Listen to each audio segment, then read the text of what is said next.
अस्सलाम वालेकुम नाज़रीन, मैं हूँ आयशा रहमान और आप देख रहे हैं मेरा फेसबुक और यूट्यूब चैनल। नाज़रीन, क्वेटा में एक अफसोसनाक मामला पेश आया है। माँ और बेटी ने इतना भयानक काम सर अंजाम दिया है कि लोग हैरान रह गए हैं, और जिस तरह से ये वारदात उन्होंने सर अंजाम दी है वो हैरान कर देने वाली वारदात है।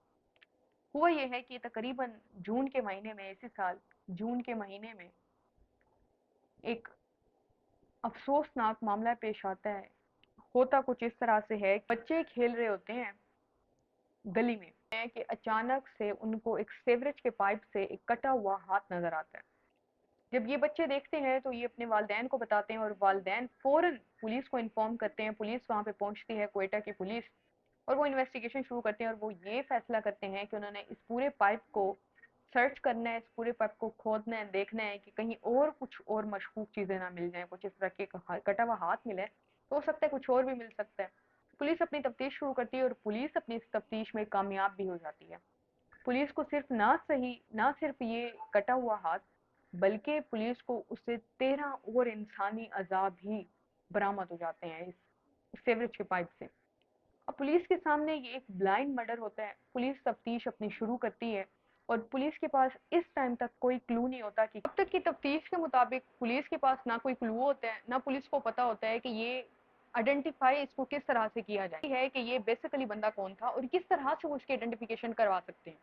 अब सबसे पहले पुलिस पूरे इलाके में ये मालूम करना शुरू करती है कि क्या कोई ऐसी सस्पिशियस एक्टिविटी हुई है या कोई बंदा ऐसा गायब हुआ है या कोई अपनी ऐसी चीज छोड़ गया हो जो काफी अरसे से कहीं पे ठहरी है, या कोई बंदा मौजूद नहीं है, काफी अरसे से गुम हो चुका है। मे बी वो भी हो सकता है कि उसका भी कत्ल हुआ, तो उस तरह से पुलिस इन्वेस्टिगेशन करेगी।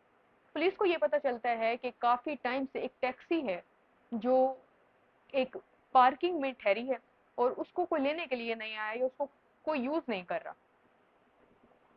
जब पुलिस उस टैक्सी को देखती है, उस कार को देखती है, उसकी नंबर प्लेट का पता कराती है, नंबर प्लेट से नंबर नोट करके कि ये किसके नाम पे है, जिसके नाम पे है वो कहाँ पे है और क्यों नहीं लेने के लिए आया।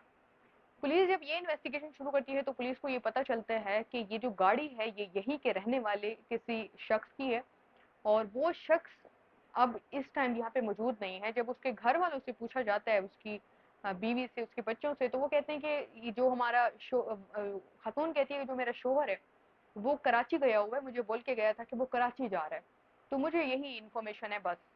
अब पुलिस उस खातून को ये कहती है कि आपको हमारे साथ चलना होगा और हॉस्पिटल जाके तफ्तीश करनी होगी।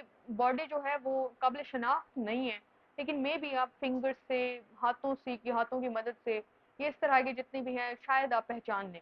तो खातून को जब अस्पताल लेके जाया जाता है तो वो पहचान जाती है कि ये उसी का ही शोहर है। अब यहाँ तक तो आइडेंटिफिकेशन हो जाती है कि चलो ये इसका शोहर है, और ये बता के ये गया है कि ये कराची जा रहा है, लेकिन अब इसका मालूम नहीं हो रहा। पुलिस अब अपनी तफ्तीश का दायरा कार बढ़ाती है, और तफ्तीश का दायरा कार बढ़ाते हुए पुलिस गाड़ी की पूरी तलाशी लेती है। जब गाड़ी की तलाशी ली जाती है तो उससे एक पासपोर्ट साइज की एक तस्वीर बरामद होती है। पुलिस को एक और क्लू मिलता है इस ब्लाइंड मर्डर में। अब पुलिस उस तस्वीर का दिखाते हुए पता करती है कि ये कौन है, कहाँ की रहने वाली है। तो पता ये चलता है ये खातून भी कहीं आस पास की ही रहने वाली है। और जब उससे जाके वो तस्वीर उसको दिखाई जाती है तो वो इनकार कर देती है कि ये तो मैं हूँ ही नहीं, ये मेरी तस्वीर नहीं है, ना मैं इस शख्स को जानती हूँ, ना मेरा ऐसा कोई ताल्लुक है। अब पुलिस दोबारा अपनी तफ्तीश का रुख मोड़ती है, दोबारा सर्च शुरू करती है, लेकिन पुलिस को कुछ नहीं मालूम होता। फैसला पुलिस ये करती है कि उसने इस खातून को, जिसका नाम गालिबन शहनाज है, और उसकी बेटी फातिमा को, इन दोनों को पुलिस ने उठाना है और इनसे तफ्तीश शुरू करनी है।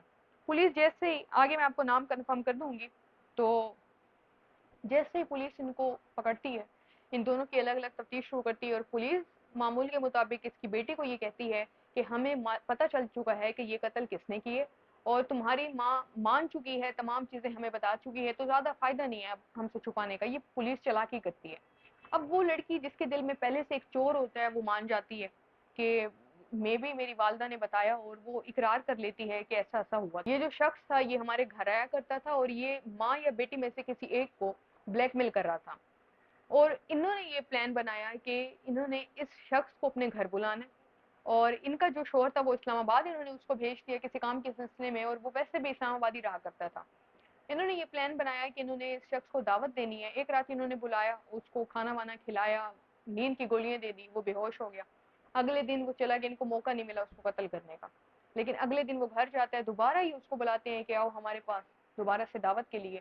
اس رات بھی دوبارہ ہی اس کو نیند کی گولیاں دیتی ہیں, وہ سو جاتا ہے.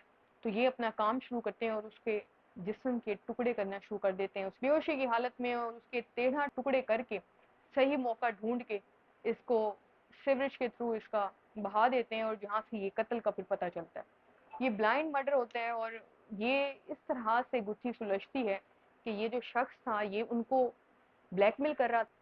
بے شک کسی کی جان نہیں لینی چاہیے, لیکن وہ اس حد تک ان کو بلیک میل کر رہا تھا, اس حد تک ان کو تنگ کر رہا تھا کہ ان کو انتہا کا یہ قدم اٹھانا پڑا. اور وہ شخص جو اب اس دنیا میں نہیں ہے, اس نے اتنا ان خواتین کا جینا حرام کر رکھا تھا.